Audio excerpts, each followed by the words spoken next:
A lot of people think that owning a Porsche 911 is something that's very expensive and you have to be absolutely loaded to be able to run one.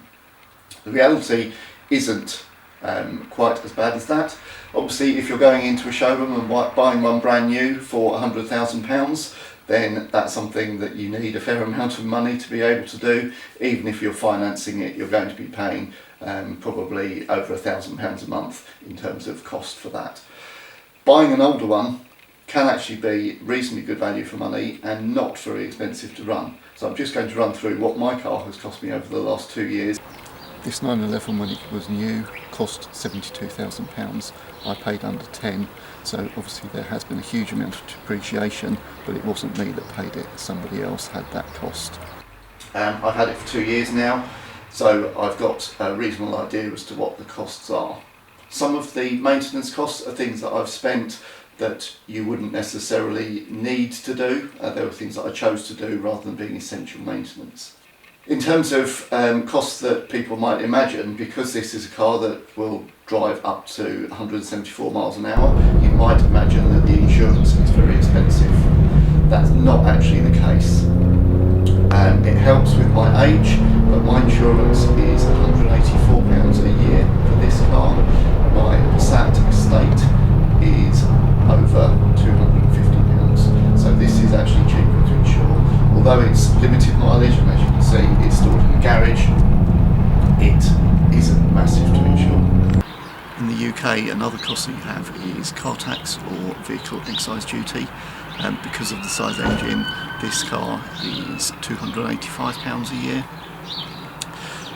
Depending on the year of the vehicle, that may vary, and there'll be different tax rates, but it's still not a massive amount of money, especially as I only tend to use the car over the summer months, so that figure is almost halved because I'm not using the car over the winter.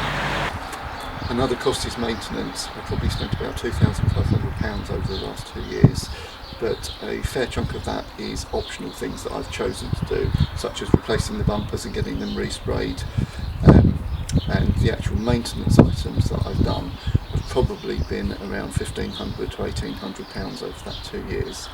The other thing to bear in mind is over that period of time the car has actually appreciated in value. One of the things that I needed to replace on the car was the tyres. That is one of the more expensive items in terms of maintenance. The tyres I bought cost around £450 for all four. I bought Falcon ones.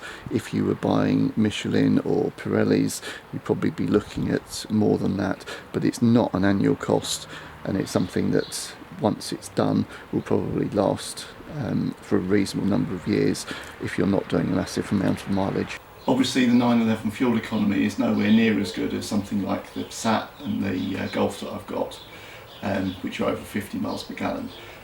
This is actually fairly similar, if not slightly better, than the Audi A3 V6 3.2 car that I've got, averaging between 25 and 27 miles per gallon. If I'm doing a long motorway journey, I've been able to get over 30 miles per gallon, sitting at a steady 75. The other thing to bear in mind is this year I've only done 900 miles in my 911, so the actual amount that I've had to spend on fuel has actually been a lot lower than previous years. In total, I reckon I've probably more than broken even on this car. So despite having to pay for the insurance, pay for the road tax and the maintenance, I'm still up over that period of time.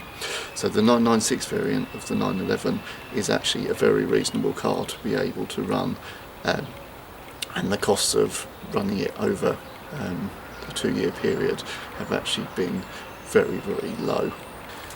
If you have a chance to own a 911, then it's something I definitely recommend giving it a go. If you run one for a few years, by the time you come to sell it, you should be able to get back exactly what you paid for it, or slightly more, and it won't have cost you a lot to have run.